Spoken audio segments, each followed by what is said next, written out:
माँ के लिए दवाई लेकर घर आ रही थी। सिया के रास्ते में एक प्राचीन मंदिर पड़ता था, तो वो उस मंदिर में कुछ मिनट आराम करने के लिए रुक गई।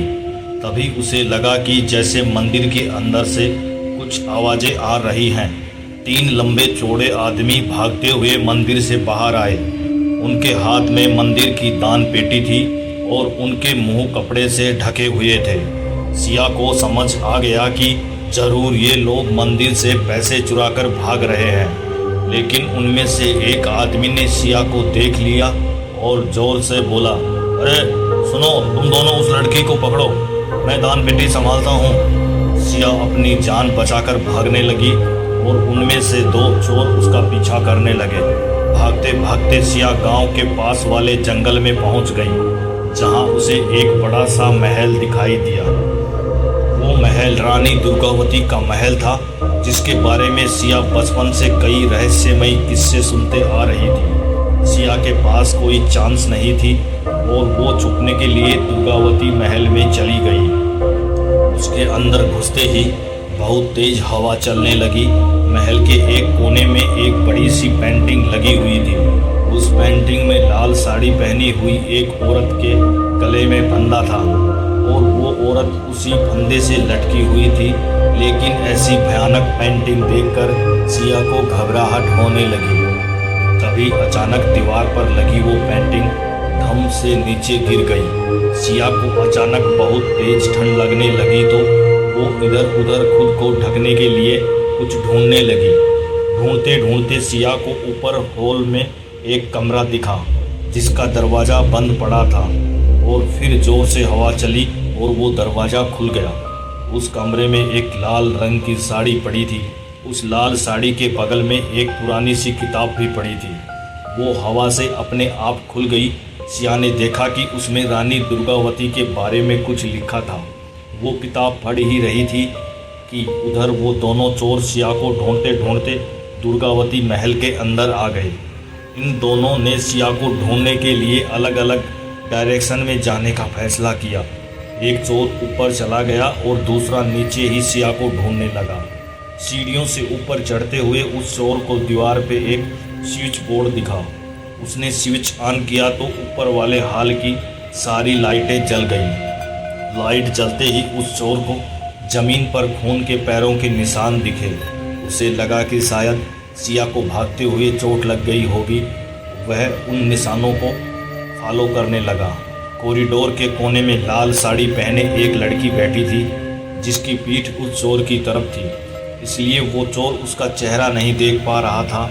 लेकिन उस चोर को लगा कि वो लड़की सिया है। जैसे ही वो लड़की मुड़ी, उस चोर के पैरों तले से ज़मीन खिसक गई। उस लड़की ने घूंघट डाला हुआ था और उसका पूरा चेहरा काले बालों से ढका हुआ था।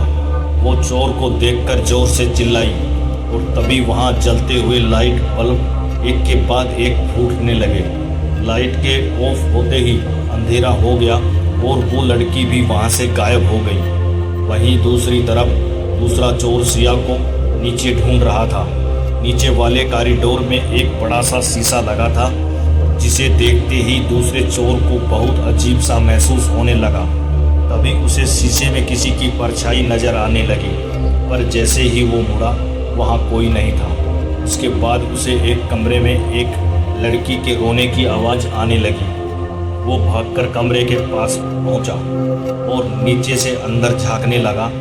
अंदर एक लड़की चल रही थी, जिसके पैरों के खून निकल रहा था।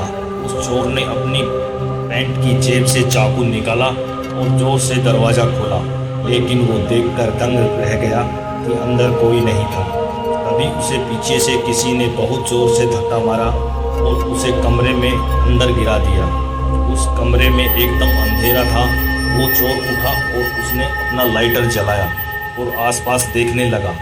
2 सेकंड बाद जब वह मुड़ा तो वही लाल साड़ी वाली लड़की उसके सामने खड़ी थी, जिसने फूंक मारकर उस लाइटर को बुझा दिया। वो चोर इतना डर गया कि वो ज़ोर ज़ोर से अपने साथी को पुकारने लगा।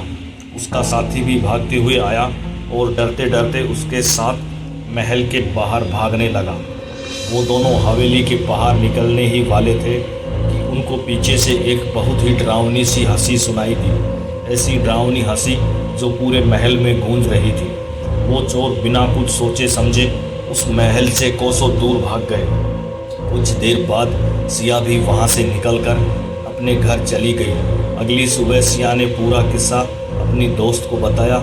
उसने कहा कि उसे पूरे टाइम उस हवेली में कई आवाज़ें आ रही थी, लेकिन जब तक वो दोनों चोर वहाँ से चले नहीं गए, वो हवेली के एक कमरे में ही छुप कर बैठी हुई थी।